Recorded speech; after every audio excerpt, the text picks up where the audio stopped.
ঘটনাটা হচ্ছে জামাত ইসলাম মোটামুটি মারাত্মক লেভেলের একটা ক্রেঞ্জের মধ্যে আছে। কীভাবে বলি জিনিসটা? এখন দেখেন, জামাত ইসলামকে নারী সংগঠিত বিষয়ে লড়ানো খুব সহজ। ওদের দুইটা সমস্যা, একটা হলো নারী সংগঠিত কোনো সমস্যা, আরেকটা হচ্ছে মুক্তিযুদ্ধ। বুঝলেন?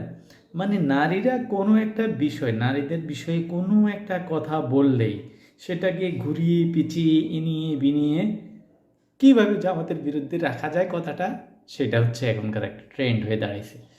আরেকটা জিনিস হচ্ছে, ওই যে বললাম মুক্তিযুদ্ধ, মুক্তিযুদ্ধের সম্পর্কে যত ভালো কথাই ওরা বলুক না কেন, ওরা কি দিন শেষে ওদের রাজাকার। তো ভাই, আপনি যদি একটা নির্দিষ্ট গোষ্ঠীকে সবসময় আদারিং করে রাখেন, তাহলে আপনারা আগাবেন কী করে? আপনি কি একা একা আগাতে পারবেন? এই যে আওয়ামী লীগ বিএনপি যে দ্বন্দ্বটা গত 40-45 বছর ধরে চলছে, আমাদের দেশটা কি আগাইছে? উন্নতি করছে? আওয়ামী লীগ বিএনপিকে মারে, বিএনপি আওয়ামী লীগকে মারে, আওয়ামী লীগ বিএনপিকে একটা ট্যাগ দেয়, বিএনপি আওয়ামী লীগকে একটা ট্যাগ দেয়। এক ধরনের শত্রু খেলা চলতেছে একটা দেশে। এই দেশ কবে এক হবে? এই দেশে এক দল হচ্ছে স্বাধীনতা পক্ষের, আরেক দল বিপক্ষের। মানে কি বিপক্ষের কে? দেশে স্বাধীনতার বিপক্ষে কে রে ভাই? বরঞ্চ আপনি যে স্বাধীনতার পক্ষের দাবি করেন, দুনিয়ার আকাম সব আপনি করেন, কিন্তু তবুও আপনি স্বাধীনতার পক্ষের। এইটা শিখাচ্ছেন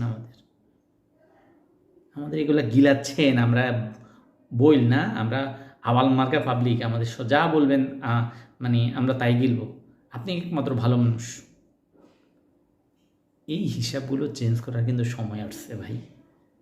এক হাসিনা এই দেশের মানুষদের কি রাজাকার বলছে, এই ছাত্রদের রাজাকার বলি কী ধরনের এটা দিয়ে খাইছে ভুলে গেছেন? আপনি তো নিজে ভালো না, আরেকজনকে শুধু ট্যাগ দিয়ে বেড়াচ্ছেন, অমুক খারাপ তমুক খারাপ। আপনি আপনি আরও খারাপ। তো এই রাজনীতিটা আর করার সময় নাই। জামাত ইসলাম বাংলাদেশের বিরোধী দল, বর্তমানে বিরোধী দল, অপোজিশন পার্টি, সরাসরি অপোজিশন পার্টি।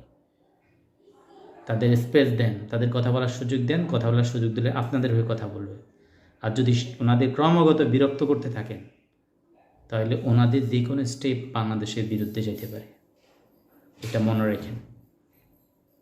আর বিরুদ্ধে গেলে আপনার বিরুদ্ধেও যাবে। যদিও ওরা এই কাজটা করার চেষ্টা করে না, প্রায় দীর্ঘ 80-82 বছর রাজনীতি করে এরা আমাদের দেশে, এরকম কিছু করে নাই। করলে কিন্তু অনেক আগে করতে পারত। Thank you.